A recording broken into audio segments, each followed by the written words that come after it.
Regie Routman, educator, parent, grandparent, friend, colleague, and I'm here with my beloved colleague, Kathy Champeau. And this is the second in our series on crucial conversations in education during these uncertain times. Just a quick recap from our first one, and Kathy, you'll help me with this. We talked a lot about the culture of the school, students as teachers, building trust, reading and writing. And we're going to go deeper into those topics and add some additional ones. And Kathy, what did you see as some of the highlights that we Well, want to? one of the things I just wanted to remind folks about is the critical importance of us taking control of our own professional learning. Yeah. Because very quickly, last time we talked about the 3 R's, Regie, that you have in your heart-centered teacher book, that was about relevance and relationships, and the other one was relevance, relationships, and responsiveness. There we go. But I'd like to add a fourth that dovetails with this message that we need to take control of our own learning, because in order to make those 3 R's happen, you need to have responsibility for that. So I would add a fourth R, being responsibility and taking control of our professional learning, because that's the only way to actualize those three Yeah. things.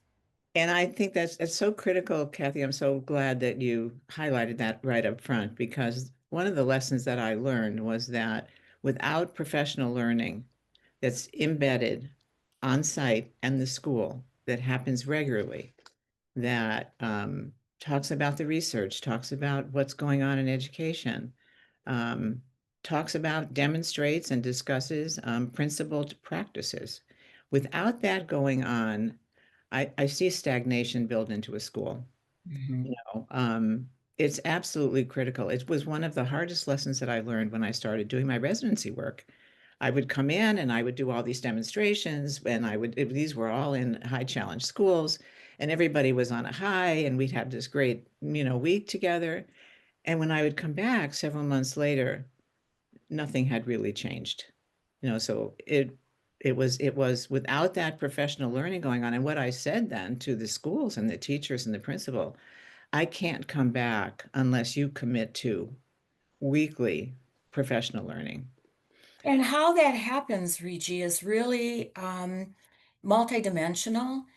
What probably is at the heart of it is finding another colleague Hmm. that you can have conversations with. So immediately you are establishing an intellectual community, which Yeah. is so critical, because in this day and age, I don't think people equate teachers as intellectuals. And I think that's, for me, Yeah. that's been very important piece of this.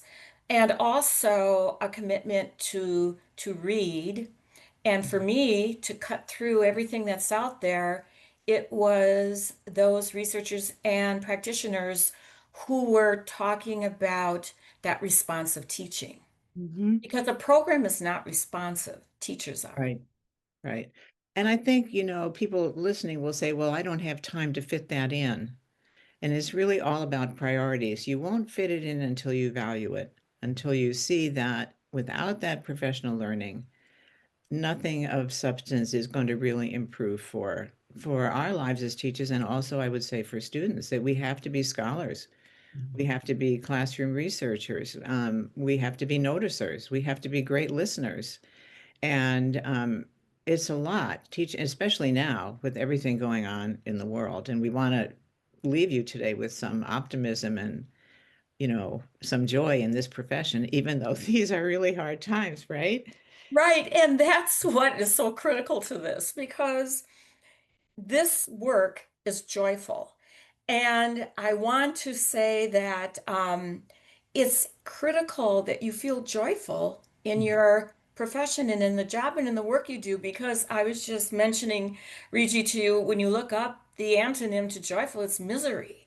Yeah. And there is nothing worse than being miserable in a profession. You're not going to stay, you're not going to be effective. And if kids are miserable, they're not going to learn. So, joyfulness is a win for everyone. And then I think there are people that are watching us saying, yeah, that sounds great, but you don't understand what it's like in my district. I think the way that you come to the joy, and it's not every minute, but it's accepting that some joyful moments might be the best that we can hope for at this time. Because until we prioritize that professional learning, it's going to be hard to make the kind of changes that need to be made. Why don't we let's move into talking about creating that safe culture. We've talked about that last time, but what does that mean? I know when I walk into a school, I can tell right away what kind of culture I can tell within about 3 minutes, by what's on the wall, by who's doing the talking, by who's in charge. And Kathy, you and I have talked about the importance of because we are really just getting to know each other professionally in a deep way. And we've talked about how our own home settings mirror each other. Like beauty is important to us, cooking is important to us, setting a wonderful table, and that all. How do you replicate that in the classroom? Which I think you can do. One of the things we talked about last time, which we both feel strongly about, is the notion of we're not the only teachers in the room. This job is too hard to do without using students as teachers, right? Because at the end of the day, we all need and want to be effective. And what I learned inside classrooms where we set up, and prior to that, part of that shift to creating an environment where children are teachers Hmm. is answering the question for ourselves is what do we think we're doing in the classroom and what do children think they're doing in the classroom. So Hmm. as soon as you set children up to be teachers, it positions themselves differently. They feel like they are a part of that Yeah, classroom and they have something to contribute. But then you, as a teacher, you have to make sure that that happens. yeah. And there are so many examples I have, and perhaps Regie, you want to speak a little bit more, but there is an example I'd like to share today when we're ready. Oh, okay.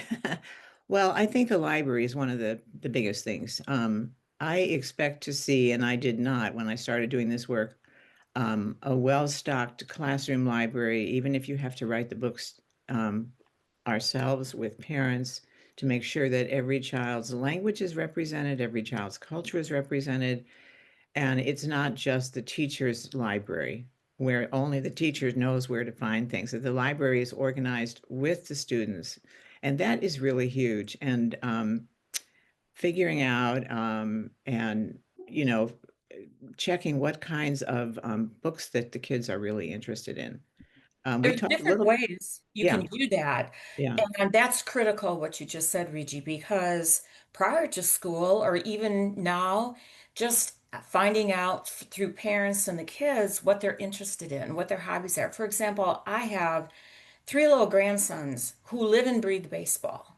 So for them, if Mhm. they have any books about baseball in the classroom, they are going to check them out. The other part of that is taking them to the library and having them browse the library with the help of the librarian and having them create collections of books to bring to the classroom. And then ongoing throughout the year, teacher and kids being noticers of what each other likes so Yeah. that they help in the rotation of those books. And we cite a resource in our first conversation. Matt Renwick, who a former principal, and Mickey Apana put together this wonderful program where the kids decide what the library is going to look like, how to organize it, what books should be ordered. It's really quite magnificent. The information for that is in our first conversation.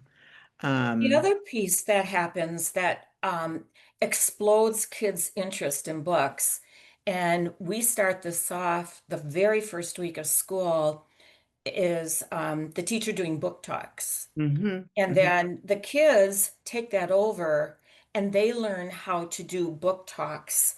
That right. then um, that is a really great hook. But what happens is for the kids in the classroom that are maybe not participating, by them watching and you teaching them how to do a book talk, Our experience is every single kid wants to sit up there and wants to share their book that they think others would enjoy Yeah, from all of our kids, no matter what their struggles might be. And then we had one boy who really had struggles. And what he asked for, he actually asked, could I have help from some of my friends to help me do this? So they sat up there with him. And then that book, not only the book selections, but then that explodes book conversations. yeah, absolutely. But the teacher also has to be a reader. You know, Oh, I have sitting next to me, I think that's so, so important. And when I went into schools, I was modeling myself as a reader because it's very hard to teach something that we don't do. You can't teach tennis if you don't play it, right? You can't teach a child to be a musician if you are not a musician and you can demonstrate that. One of the things I wanted to share is that, and this is very easy to do, is I keep and I've shared this before, a reading record. I've got about 12 of these, and I record each month what I'm reading. And I only list, this is October. I've read 2 books so far. I'll show you what they are. But I share this with the kids as well. This is September, and I read 4 books in September. One of my favorite ones that month was a book called, those of you that like fiction, this is really good, called The Correspondent by Virginia Evans. And the reason that I kind of really like that book is because the whole book is written in letters. And the main character, you find out about the main character through the letters that she writes, the letters her friends write back to her. And that got me thinking about how we can use that in the classroom. You know, we're recording this near Thanksgiving, and we can have kids write letters of gratitude, not for something that somebody bought them, but for something that somebody did for them, or how this person has impacted their life in a positive way. Because I'm finding, Kathy, and I don't know if this is true for you, that the handwritten note, and I just came across this when I was trying to make my library a little bit smaller, and I just reread this week, The Art of the Handwritten Note. Putting pen to paper is so important, and not just buying, for me, I don't buy Hallmark cards. I don't send birthday cards through the internet, but I don't think there's anything so good as a handwritten note. And so I have, and I think this is so easy to replicate. And part of make this as part of the culture of the classroom is having just blank cards. This is a photograph that was taken um, by a local photographer, and then she sells cards. And small cards like this, you don't have to write a lot. Beautiful cards. Kids can make their own. You can do a fundraising. This particular one, all the kids did their own, and this was from Sandy Grade School's art program, and all proceeds benefit the school's art and reading programs. Um, just connecting that to the reading and the writing. one of the things also you can do in the classroom, and I have done this both in with children in classrooms, but also in some of the graduate classes that I taught, they bring in just what I called a reading portfolio of things Mhm, that they like to read. And I would show them I would model it first, the cookbooks that I read, the mhm. recipes that I read, the notes that I receive from friends, different magazines I subscribe to, and a couple of books. And And then, you are a reader. You're showing that you are a reader. yes, That does not mean, right. just required reading. Right. No, just who you Yeah. are as a reader, Yeah. what kinds of things. And I would communicate with very young children. I would communicate with parents to say, just think about the things, cereal boxes or whatever that your child could bring to show that they are a reader. And what happens is both at the adult level in my graduate classes and in classrooms with little kids, all of a sudden those relationships that you talked about, one of the 3 R's, starts to develop because other kids are going, oh, like for my grandsons, they'll fight, oh, you like baseball, I like baseball too, or you garden, I garden too. I found the connections that were Yeah. just like that Mhm. through books and what we read to be instantaneous, and it drew kids in to have conversations and just be friends together in a different way than if they were sitting a little bit more as strangers. It breaks the ice and builds Absolutely. relationship. Absolutely. And I think, again, the librarian plays a huge role there. I want to read you something because it's kind of adorable. A librarian in Virginia, she's in a rural county in Virginia where banned books is a big thing. And so she had, and that's something that we'll talk a little bit about, and the science of reading, just a little bit to put that into perspective. But the way she handled it was to have sent out a notice to the parents to find out, it was only with their permission that a book could be not allowed for that student to stand out, to sign out. And one parent wrote back, only one from the whole school, elementary school, and said, no scary books for my second grader. And so, most parents, I think, I just say that is because they do value reading and they're not trying to limit it. It's just sometimes the fringe voices get heard the loudest. That librarian sent me a letter very recently, just a few months ago. Actually, it was at the very end of school. Dear Mrs. Lentz, this is Carlene Lentz, a wonderful librarian. Thank you for all you have done for me. Um, because every evening I'm reading a book from the library. The only reason I'm reading a book from the library is because of you.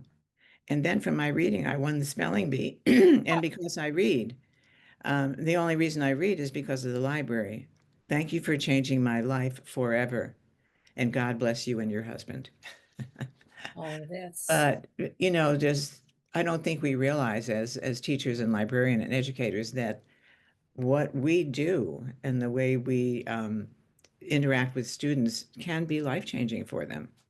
one of the things that I might add is in this day and age of reduced resources, some schools do not have librarians. So I think it's important to have Mhm. resources and places to go Yeah. to help find those books. And we're fortunate in Wisconsin to have the CCBC, which is the Children's Cooperative Book Center. They have a website and they are just a valuable resource for selecting, accessing, and learning about children's books. So that's one resource I would like to just mention.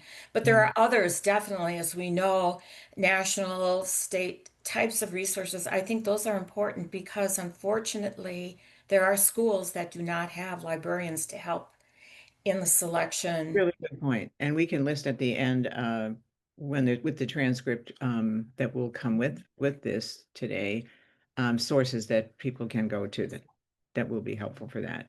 But I think making your own books, which we can talk about in our next session. Absolutely. I'm a big fan of making books. They are, Yes, it yes. changes everything. Yes, absolutely. We'll talk about that. But let's talk a little bit more about the how do we set up the classroom for kids to take charge of their reading and um, if we and give time to reading, that most of the time for reading is in actual full-length books because as you know, there's been a lot of talk about kids aren't reading anymore, they're not reading full-length books, and this is true.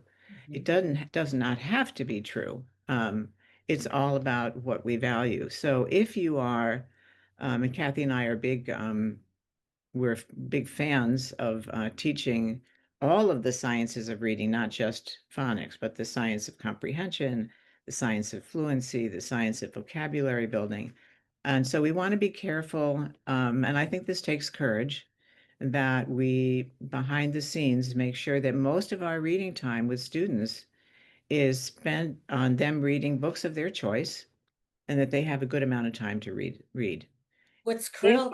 if they're just finished, if they're spending all of their time on phonics, what we know from history, what we know from No Child Left Behind, is that 5 years and billions of dollars later, when we looked at the test scores, they did really well on phonics. Reading comprehension scores did not change. Yeah, So, that is so interesting, Regie. Just yesterday, I was having a conversation with Dr. Donna Scanlon, who's a researcher and professor, retired now Yes. from the State University of New York. She was one of the researchers on the to review the reading first under No Child Left Behind. That concluded she and I know Dr. Frank Valentino, they were part, and their conclusion was while their phonics skills improved, it did not impact their ability to read and comprehend much at all. So that's Right. important. The other piece of research is that I think is important. I think sometimes folks have a mistaken notion that the only time a child learns is when they are being directly instructed on something. And while that's critical, I did and do a lot of that in classrooms. What the research also is helping us to understand, and if you just think about it logically, you would also Mhm. know this. Kids do a lot of self-teaching through Yes. reading on their own. In fact, if anyone that's listening wants to do some look up some studies, it would be Dr. Scher, who's done work on self-teaching as far as word learning is concerned. So when you think of all the vocabulary words, the tens of Mhm. thousands of vocabulary words that we learn, all the words we learn to figure out and pronounce and understand, they are not done primarily and exclusively through direct instruction. Some of Oh, it is, but yeah. the bulk of it, exponential learning, is done through self-teaching, through doing a lot of reading. Yes, and also maybe a good time to point out that it does not have to be, although it's my favorite, it does not have to be a hard-covered book. It can be comics, it can be Yes. graphic novels, it can be audiobooks. One of the things that I learned when I was working with Ted, this older gentleman who was not a reader, and during the pandemic asked me would I teach him to read. And the way in for him, after finding out what his interests were and starting right there, the way in for him was audiobooks. And it really changed my, I don't know, I think maybe I thought at one time they weren't real books, but they are. And it was the audiobooks that turned him into a reader because he'd be listening to it and then he'd be following the print. Uh, And and in a classroom, yes, I totally agree. There are many different ways for kids to access books. I have a little story. I mean, the joy of a child for the first time, um, just deep in a book, hit me when I was in a fourth grade classroom and I was the interventionist. And I was working with this fourth grade group, and there was a boy, David, who could just was having a hard time getting lost in the book. And I tried so many different ways. What happened was through those book talks, somebody was advertising Diary of a Wimpy Kid and talking about it. All of a sudden, I saw him one day. He had that book in his hands. And then it was the end of the school day, and all the kids were going to the buses. And you know that big mob that's going through the halls and down. Here he was holding the book, walking down the stairs in the mob with these kids reading the book. And then I found out through some of his friends, he was reading it on the bus. I mean, that is the kind of engagement. And it's a diary of a wimpy kid. It's one of those graphic novels. And maybe he wasn't understanding everything, but he was so much into the book that turned him into a reader. That was a pivotal moment for him. And talk about immense sense of joy after trying to get him involved so many yeah. times. He discovered that book on his own, wanted to be part of the conversation with his friends, and bingo. That's a great story. And just adding on to that, because we haven't mentioned that, I think that reading aloud plays a huge part in kids' interest in, we're introducing new genres, connecting the reading alouds in the content areas, which we'll talk about in our next conversation. But always remember, and I talked about my most important mentor in our first conversation, Don Holdaway, but he um, talked about the fact that don't worry so much about kids understanding every word. Just go for the joy of a wonderful story and enjoy the story. They'll get the gist of it. And I think sometimes we worry too much about getting it perfect. And there's so much you can do with reading aloud, even with high school students. I do read aloud. Uh, Oh, it's critical. It's it's critical for children, I think, of all ages. Yeah. One of the things that if when we think about setting up this classroom and noticing what kids are doing is really important, but also how do we help kids know that we value their thinking?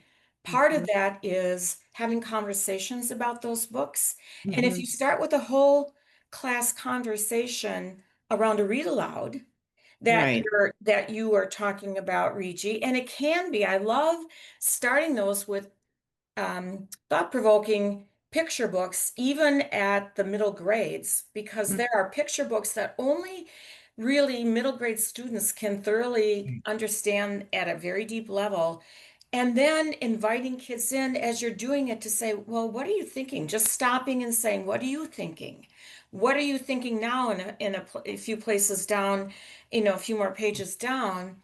In the beginning, kids, maybe one, maybe two kids will say something, but as the teacher, as you bring the conversation back to those kids, let's go back to what Regi just said here about this character. What do you think? And it just starts exploding. The other thing is helping kids be noticers, being noticers of if it's a picture book, the pictures, the visual aspect, but noticing how the author is writing the story that's Yes. helping them understand it, that's been Yes. compelling, and the language that the authors use.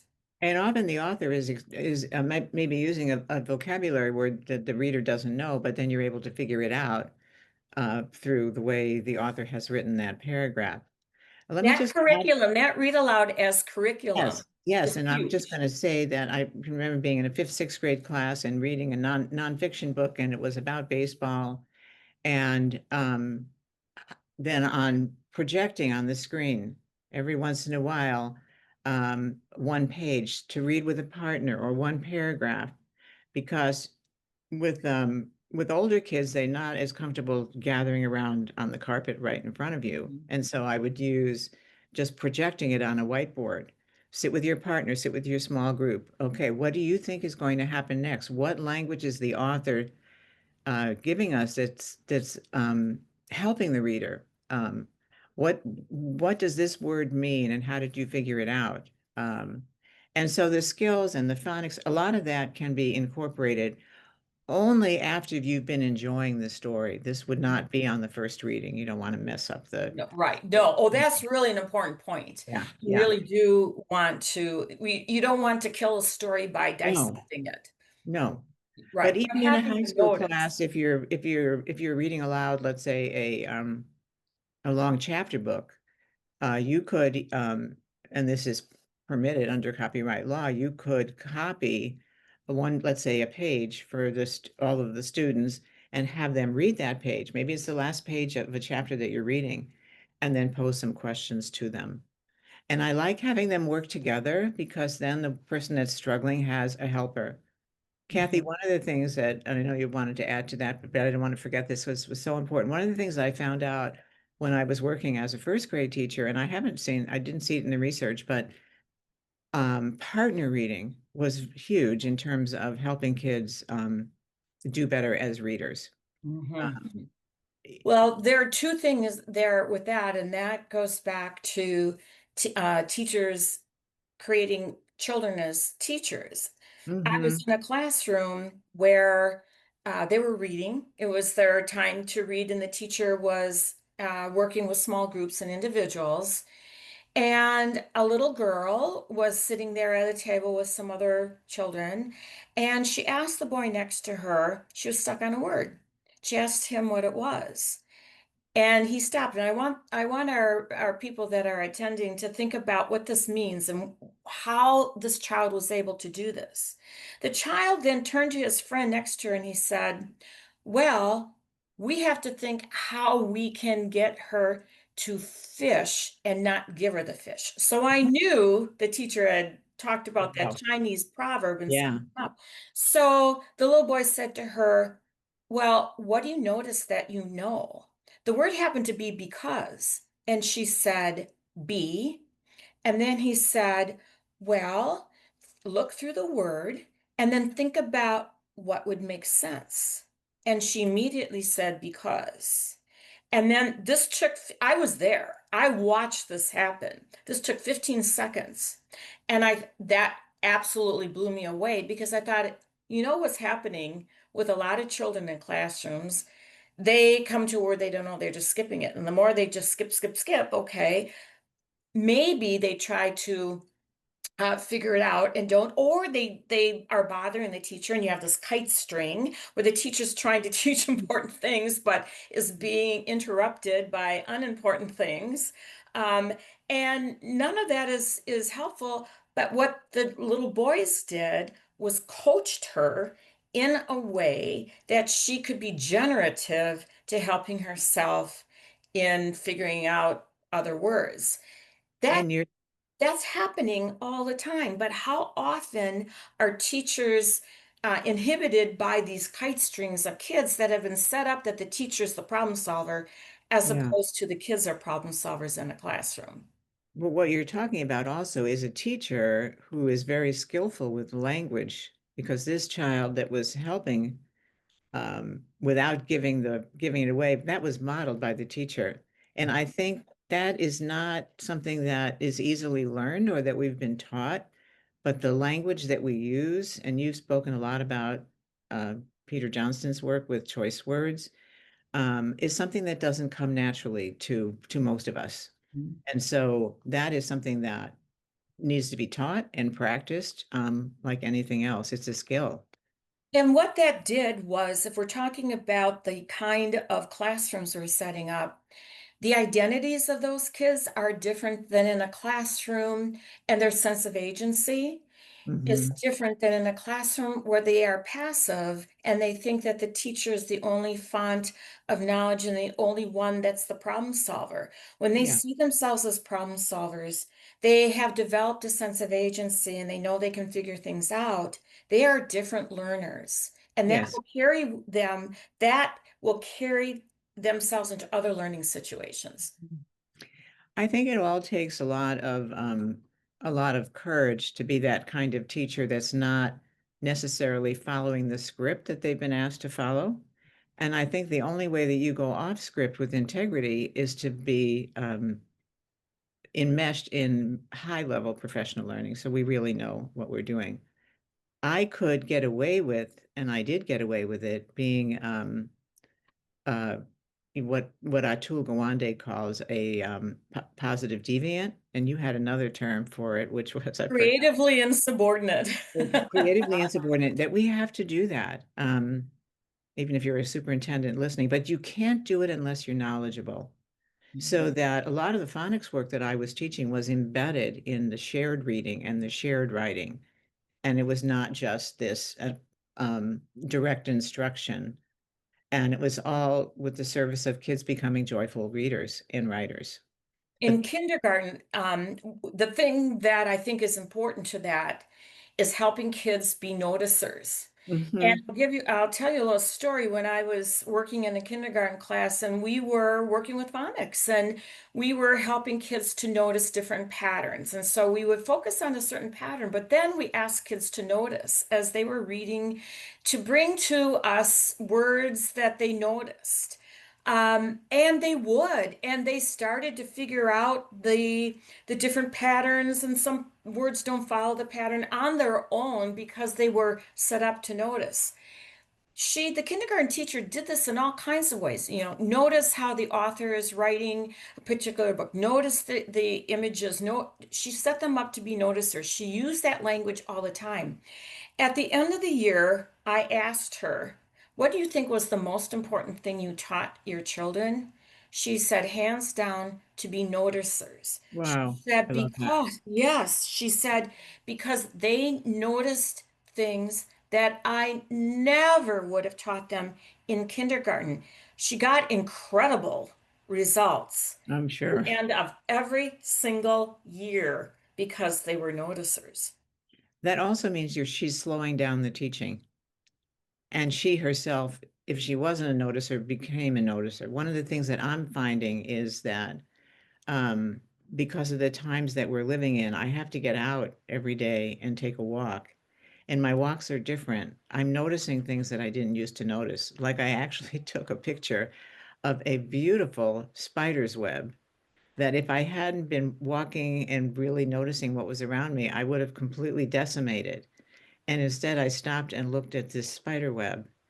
And same thing in my backyard, the hummingbirds, we still have them. And slowing down enough so that you can notice that is, I think, one of the only ways we're going to get through this really difficult time, to spend our time on things that bring us pleasure in spite of all the requirements that we have. And I want to just talk, because we only have a few minutes left, Kathy, to talk about that a little bit, because I, one of the things that I do, and we both like to cook, is when the news gets to be too much, I have to find a place that where I can notice things, I can do things, I can crawl into a space where it's going to be a happy space for me, even if it's only going to be for a short period of time, right? So for me, that's cooking.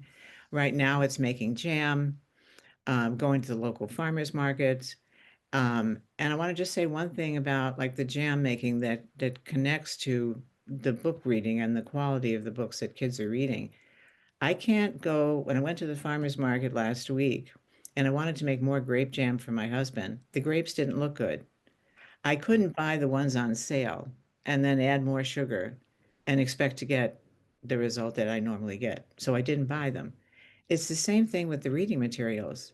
You can't give kids junk. They have to be reading first class materials, beautiful illustrations, well written, if they're going to become readers.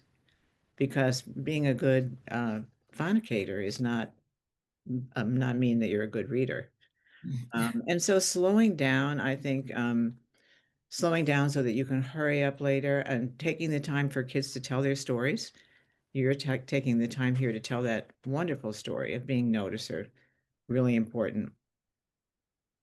Well, it is, and sometimes those are those small mindset shifts that really we are going through have such immediate and big payoffs. Hmm. And that as we notice, we see them more, which then Yes.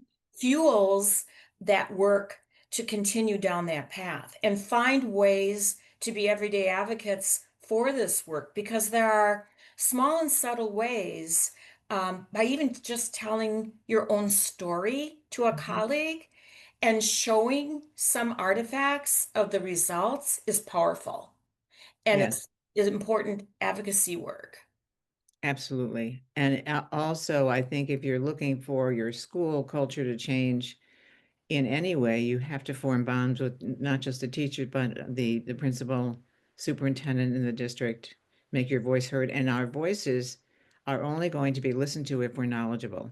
Exactly. That's why I'm hoping that this space, Regie, that you created for folks helps in that ability to extend our knowledge, Mhm. to recognize the importance of intellectual communities, to Mm. go off and try some small, simple steps, small, simple things that we're talking about that have immediate payoffs if you notice. That these are critical spaces that we need to create in our professional world. And also to let people know what's going on in your classroom. I mean, I helped over the years a number of principals request a waiver from their school district because they didn't want to be following the required program. And it was kind of like, well, show me the money. When they had the high test scores, which they get, which they do when you're Mm. teaching well, um, they were able to actually get a waiver because from their district that you did not have to follow this program lockstep because the results that they had gotten in terms of reading comprehension in particular were so high. Yes. Um, and Did I you, think, yeah, go ahead. Angie, as we near the end of our conversation today, did you want to share that writing, or do you want to save that to the next for our next session, that student No, writing? no, no. Let me share that now. I this is from this is from a teacher. This is Tim Wheeler, and you can look him up. If you look up Tim Wheeler, educator, he has a very lovely website. And he sent me this. He had read my book, The Heart Centered Teacher, And it was a letter that he had all of his students write to next year's students coming in about what they needed to know about him as a teacher. Again, we were talking about authenticity. What kind of writing? We'll talk more about that in our next session. Is authentic writing. So, what do you want next class of third graders to know about me to help them do, be better students? What do you want them to understand? And he sent me this one. I'll just show you it's just a copy so you can't see, but I'm just going to read it. Dear future Mr. Wheeler students, and this is dated May 2025. If you are reading this right now, you have the best teacher ever. There are 6 things that I need to tell you about him. 1, he wears wigs and he pretends they're different people. Just play along. 2, he is an amazing teacher. 3, he is very smart. 4, you will have fake friends. 5, you will love books more than ever once you meet him. 6, he smells like beans. Love, Kyla Jordan. So, this is from a teacher who you can tell he's done a really wonderful job with his kids. He's got a great sense of humor. They're enjoying being in his class and he's enjoying them. And that's, I think a good note to a good closing note is that so important that getting back to what you started with, Kathy, is the joy. These kids are having fun. This teacher has a great sense of humor. Um, really important, really important. That is a perfect example of joy and what we're talking about. When you can laugh Yeah, out loud, um, yes, that joy is contagious. So I think maybe what I'll close, Regie, with just a little quote, a little something yes. to leave folks with, that remember that to think differently, have a bold vision, be remarkable. And this is a quote from an anonymous inspirational speaker. He said, "One who thinks they are crazy enough to change the world are the ones who do. So, folks, together, let's change the world and the world of teaching." Wow, wow. I got chills from that, Kathy. I got chills from that. Even if there's small changes, we can make small changes and they All add up. changes. And they add up. Oh, they add up. And I'm Yeah. hoping that's what people leave here with, thinking about what's one small change I can make that and notice the results. Yes, and do that with the class, and we'll talk more about that next time. But what's I, one small change that we can make as students in this classroom that will make a difference in other people's yes. lives and our own lives? Yes. Thank you, Kathy, for being my sweet, knowledgeable, brilliant friend and colleague. It's wonderful to be with you as always. And from both of us, we want to thank Matt Renwick, who is the tech person behind the scenes. And thank you, Regi, for your bold vision and your relentless dedication to teachers as professionals and Well, right lifting back us at all you. up. Great to be together. Thank you for all your wisdom. Thank you, Regi. Thank you, Matt.